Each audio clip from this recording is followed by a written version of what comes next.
நீங்கள் பார்த்து கொண்டிருப்பது இது ஒரு சித்த மருத்துவம்.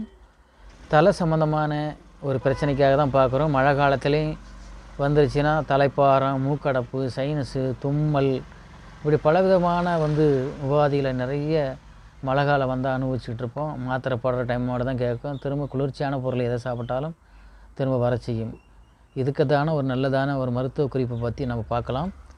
பாருங்கள், இதுக்கு பூண்டு 25 கிராம், மிளகு 25 கிராம், எட்டி மர கொழுந்து 25 கிராம், மூணும் நல்லா இடித்து அப்படியே சிதைச்சி வைக்கணும்.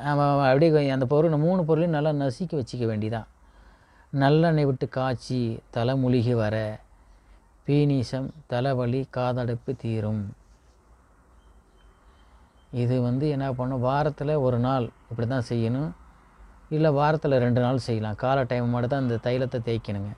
மழை காலத்தில் பெரும்பாலும் கொஞ்சம் தேய்க்கிறதா கொஞ்சம் குறைச்சிக்கிறது நல்லது. ஏன்னா இதில் எட்டி கொழுந்து சேருது. அதனால் மழை காலத்தில் சில பேர்த்துக்கு சைனஸ் வர்றதுக்கு, தலைவலி வர்றதுக்கு காரணமாக இருக்கலாம்.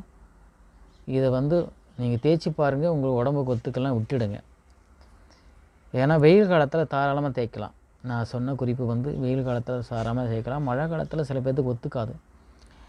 அதான் பூண்டு 25 கிராம், மிளகு 25 கிராம், எட்டி மரத்தோடைய கொழுந்து 25 கிராம், 3 நல்லா நசுக்கி வச்சு நல்லெண்ணெய் போட்டு காய்ச்சி வடித்து வச்சுக்கிட்டு தலைக்கு மூலிகை வாங்க. தலையில் தேய்ச்சி குளிக்கணும்.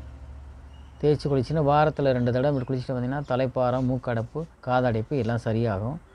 நல்லதான ஒரு எளிமையான குறிப்பு, பார்த்து பயனடையுங்க.